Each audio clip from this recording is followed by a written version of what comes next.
Birinchi gapiradigan gapimiz ish soatlari uzoq. Overtime ko'p. Ko'pincha majburiy, ba'zida haq to'lanmaydi, to'g'rimi? Shu haqda birorta sizda, Abdurov sizda yoki Sirojni sizda birorta, senda birorta shunaqa muammo bo'lganmi overtime bilan bog'liq, majburiy ixtiyoriy bo'lgan? Xo'p, bu yerda ixtiyoriy degan gap to'g'risi qo'shimchada, endi majburiy ixtiyoriy deb. Majburiy desang ham bo'ladi, chunki xo'p 2021-yillarda o'sha men birinchi ishxonamda proyekt ozgina boshqaruvda qiyinchilik bo'lganligi sababli, ya'ni o'sha PMimiz ozgina haligi tartibsizroq odamligi sababli proyektni topshirishimiz kerak bo'lgan vaqtida yetkiza olmay qolganmiz. O'sha vaqtda 1 oy overtime qilingan. 1 oy. Ya'ni o'tirasan, tepangda boshliq o'tiradi, keta olmaysan.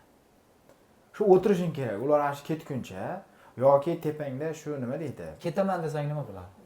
Endi ketaman deyishlikning natijasi sekinlik bilan bilinadi, senga bilintirmaydi. Ya'ni ertasidan, ya'ni muomalasi o'zgarishdan boshlanadi. Muomalasi o'zgartiradi, keyin hali gruppovoy bo'lib seni ajratib qo'yadi. Titama deydi. Orqasidan gapirish. Chunki orqasidan gapirlar o'sha kuni ketganda.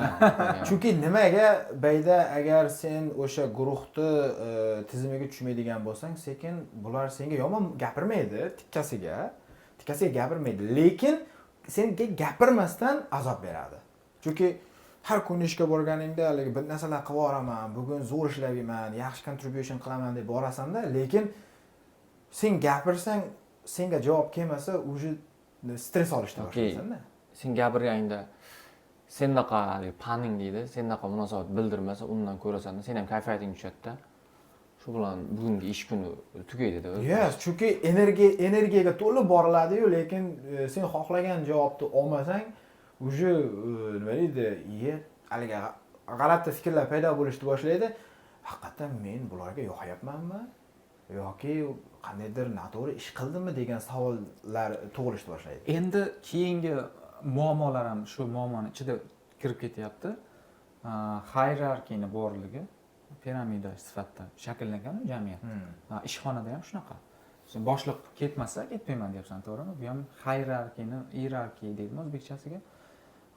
Lavozimga qarab turib, unga qarab ish qilasan. Keyin yana bitta narsa, Koreyada nunchi degan narsa bor. Nunchi madaniyatiga ham mos keladi, to'g'rimi bu? Masalan, senga hech kim aytmagan, ketmadi. Hech kim aytmaydi, ketmadi. Lekin o'zing shu nunchi borligi uchun o'tirasan shu yerda, to'g'rimi? Nimaga o'tirasan? Chunki mana shu ishimiz sababli biz mana shu joyda viza olib yashayapmiz.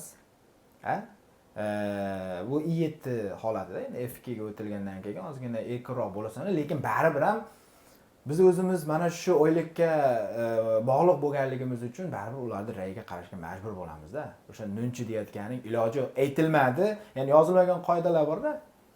Aytilmasa ham o'sha sen o'zing farosatingni ishlatib, ishingni bilib qilishing kerak. Boshliq ketmadimi, mana shu yerda qolib o'zing ishingni topib qilishing kerak degan. O'sha paytlarda burnout bo'lganmisiz? Albatta